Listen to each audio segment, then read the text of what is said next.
Hey, I'm Alex Ratcliffe from Board Game Co, and today I'm reviewing Dinosauria, a little microgame from appropriately named Microgameo. Now I'm going to apologize in advance because this is not going to follow my usual structure because frankly this game frustrated me on multiple accounts.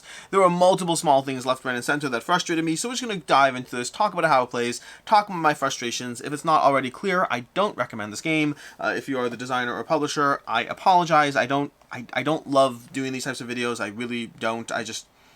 And everyone's different. Everyone has their own things that bothers them or doesn't bother them with games. I had a lot of things, but let's go ahead and get into this. This is a game that, it comes with an expansion which makes it playable 3 players if you want to play with these cards, but alternatively it's a 1 to 2 player game. Seems primarily designed as a solo game. I've played it both head-to-head and solo. I have reasons why I prefer head-to-head, but I think I only would play it solo if it were a game I'd play it, but we'll dive into that.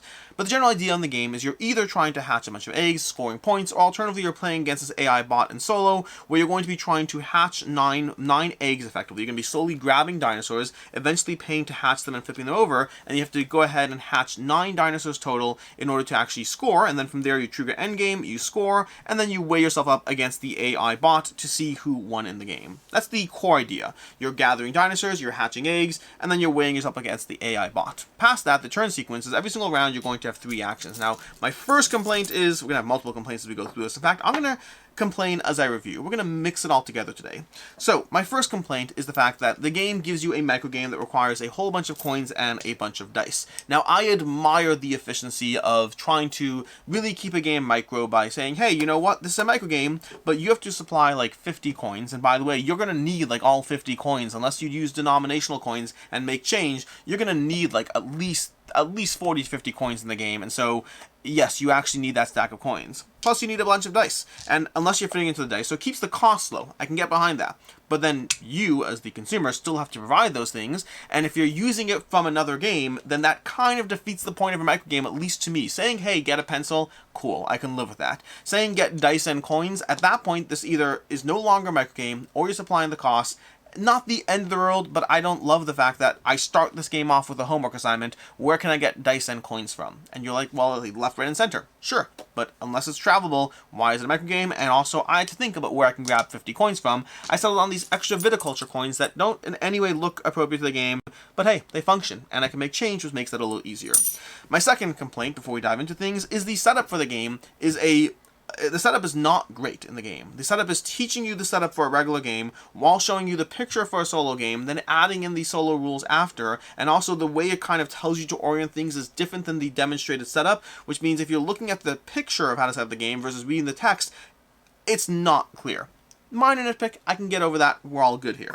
The actual gameplay though, you're going to go ahead and you're going to have your 3 action tokens from these coins you supplied. You're going to have your dice over here, and you can go ahead and use the quick reference card. This, by the way, great job on this. Overall, reference cards I love, and this does a good job of giving you the reference things you can do. Those are your 6 actions you can take every single turn by trading in coins to take those actions. So for example, on my turn, let's start by reserving a Dino card. Now you do start with one in your reserve that you start the game with, but we're not going to deal with that one. Let's go ahead and grab a Dino card. You know what? I want to, based on my current available DNAs, we'll talk about that, because you need those DNAs here. I have the green, you know what? We can go ahead and reserve this dinosaur over here. Boom. We're going to pay the cost. So we have a yellow, we have a green, and we have an orange. We return these to the supply. We now have a dinosaur, which is going to be the first of a 3x3 grid that we create, which has some relevance. In fact, let's move this up a little bit so we can make sure we can see everything. We're going to create the 3x3 grid, and that's what we have over there. That's going to be action 1, so we create in a coin. Action 2, let's go ahead and roll 3d6 to get Vita. So we're going to go ahead and roll 3d6. We got 4, 4, and 4. That is unlikely, but nonetheless, we now have 3 orange. Great, not enough to do much more with. I could, if I had, you know what, I'm going to go ahead and roll for Vita again. And we got 2, 5, and 3. A little more variety there. I kind of want the 6. You'll see why soon. 2, 5, and 3. And that's our turn. We've done 3 actions. We acquired a dinosaur, we went ahead and we rolled to Vita, which by the way lends itself to my second complaint, which is everything in the game is very, very dependent on what you roll in this game. You're rolling dice generate resources, hopefully you roll the right ones. If you do, your engine moves faster. If you don't, it doesn't. But again, not a minor complaint. Not a big complaint. I can live with that. It's all good. From there though, when you're done with your 3 actions, you're going to go ahead and go with the AI's turn.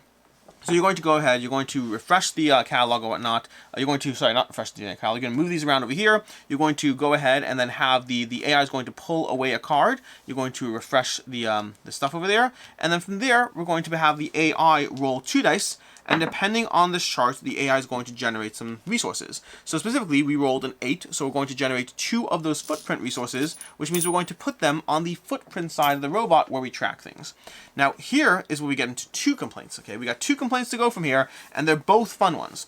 The first is the fact that, strictly speaking, let's cover the first one here. These over here have a point allocation. Specifically, if you look over here, you can see anything on the egg side, which is the top, is worth 1 point, the footprint side is worth 2 points, and then the dinosaur side is worth 3 points. That's what we have on this player aid card, which effectively means that when you say over here, roll these different combinations of resources, they all have a numerical value. And nothing in the game interfaces with those tokens in any way. So in other words, these could have just written, when you roll a 5, take 4 points. When you roll a 6, take 2 points. When you roll a 1, instead they're like, take 1 egg and 2 dinosaurs, and then do the math later. They obfuscate the math and then give you it later. For what reason? I'm not clear on this, but ultimately the entire time, all you're doing is generating points. You're not generating resources, but they just give it to you in like different flavors, and eggs, and like, you know, and like footprints, and dinosaurs, and therefore it's better somehow?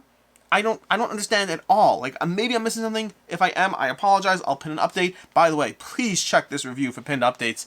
One of the reasons I hate being negative is if I get a single thing wrong, it completely calls into question the validity of my opinion, which is reasonable. And so it's much harder to be negative, because if you're excited about something, who cares if I got something wrong? I like the game. If I don't like the game and I got something wrong, that is a problem. So check for pinned updates and or the sudden random deletion of this video. But either way, going back to this over here, so we're generating these various configurations that all just come down to a numerical value and also have a huge difference. Huge differences. So we have over here, you know, the 7 over here is worth 3 of the 3s. It's 9 points. If you roll a 7, that's 9 points right there. Whereas if you roll this 8 over here, that's going to be 4 points. 7 and 8 are pretty close. It's not a random distribution roll. So if you're rolling in 6 over here, that's going to be worth, 2, 4, 7 points. And then the 5 is worth 1 point. The distribution is so ridiculously random that the slightest shift in any statistical relevance of your dice is going to result in the AI having completely variable numbers of points that will determine whether you win or lose, nothing to do with your own skill. Nothing to do with your own skill. The biggest factor in whether you win this game or not is how well the AI rolls on a completely random, non-statistically determined and distributed range of dice. There's no point playing this game. There's like barely any point playing this game. You can affect your own score. Make no mistake. Whatever your score, let's make up the numbers. I don't remember offhand, but let's say the numbers were, somewhere in the range of, let's say, 60 points. Great. You can affect your score through efficient play between having your score end up anywhere between 50 to 70 points. But the AI through random rolls is what you're competing against, and their score can range from 30 to like 90. They have a much bigger range subject to pure chance than you can affect through skill, so why are you playing this game? I'm sorry. Now, that's the reason I think the one reason I'd prefer it as a head-to-head. As a head-to-head, you ignore this whole AI problem, and you simply are competing against the other players. But I don't particularly like it as a head-to-head system. There's not a ton of cards, you're going through the whole thing. It feels like it's designed more as a solo experience, but the solo experience to me is not great. Now, they do have your normal versus expert AI, which have different distributions of this one's, scores a little higher on average. The same problems exist. This just results in a slightly higher average score. So as you control your skill in the game to get your points higher, you could face off against this higher random wide distribution of points. So that system kind of ruins the entire game for me. Past that, let's go back to your actions, because, we're done with all that. So actions, you're done with the AI. The AI rolls its random amount of points, which is anywhere from 1 to 9 points on its turn, genuinely. And again, not like the 12s and the 2s are aligned, just hey, and within a reasonable range of distribution, the AI is getting between 1 to 9 points. Sure. Back to your turn, you go ahead and take actions. So the actions you can do is you can gather dinosaurs, you can reserve a dino card, you can roll the d6, so you can go ahead and do that. You can go ahead and once you have enough dinosaurs in play, let's pretend I have a few more dinosaurs in play, you have to build them in the columns over here, you can start rotating your dinosaurs to generate resources you need. Now this is where you start getting your control and your engine in play. The game's not all bad. It has control, it has things you can do. Once you start building towards certain dinosaurs, you can control because you can tap these dinosaurs, tap up to 3 dinosaurs to generate 1 Vita of each type. So now I actually have control over what's being generated as opposed to that random distribution. So again, that helps there. But then more importantly, for an action, you can go ahead and put things onto the dinosaurs. Let's go ahead and yellow, green, and blue. You can match the egg types, and once you've done, for one action, you can put 3 eggs onto dinosaurs, and then you can flip it. And the good part of that is, first of all, that's points. Second of all, it's the end game trigger. You have to get 9 baby dinosaurs. And third of all, is you can now, when you tap baby dinosaurs, you get 2 of a resource, and 2 resources can also be traded in for a wild, giving you a lot more control once you have your engine up and running. then you're going to go through that cycle, trying to gather more dinosaurs, put the eggs on dinosaurs, turn the dinosaurs into eggs, put the tokens onto the eggs, turn the dinosaurs into hatch them, and then the last thing to be mindful of is at the end of the game, you're going to have these over here that you've chosen, these side numbers. These are basically columns, and each column you want to fulfill one of these. So for example, in this column, I have a blue or purple. Let's say I'm fulfilling the purple, that means in the next column I have to have a blue or yellow, and the next column I have to have a yellow. Effectively, you have to have one of each of these in each of the columns, and even though I happen to have all three of them in this first column, I could still only fulfill one of them. It just gives me greater flexibility for the rest. That's the game. Oh, you're going to get points for that, by the way. Anywhere between 4 to 15 points if you've gotten, depending on how many of those breakthrough columns you've gotten, and that's like mandatory. You're going to need those 15 points to actually win, to have a chance, because of the AI rolling 9 points on a turn versus 1 point on a turn. That is the game. On your turn, you take 3 actions. Your actions are taking dinosaurs, laying eggs on dinosaurs, rolling for Vita, tapping your dinosaurs with Vita, and ultimately trying to hatch the most dinosaurs. Your engine will get up and moving as you gather more baby dinosaurs, as you hatch them into eggs. This action over here, if I tap these 3 dinosaurs, and they'll refresh them the round, but if I tap these 3, I'm generating 6 resources, which is either 6 of the ones I need, or they're wild, because every 2 resources equals a wild resource. That gives you a lot of flexibility. Do that until you hit the end game, add up your score from all your dinosaurs, from your bonus, breakthrough bonus, and call it a day in the game. There's many elements of this game that are not the worst. There are many elements that are not the worst. The thing that completely kills the game for me is a bunch of assorted complaints that all add up, and then the stupidity of the AI system in the game. The small things are all, hey, you need a whole bunch of coins and components to play this game. And if you don't have those, well then, hey, we called it a microgame, right? So it's a tiny little game, and that's awesome, and now go find stuff to play the game. Don't love that, whatever.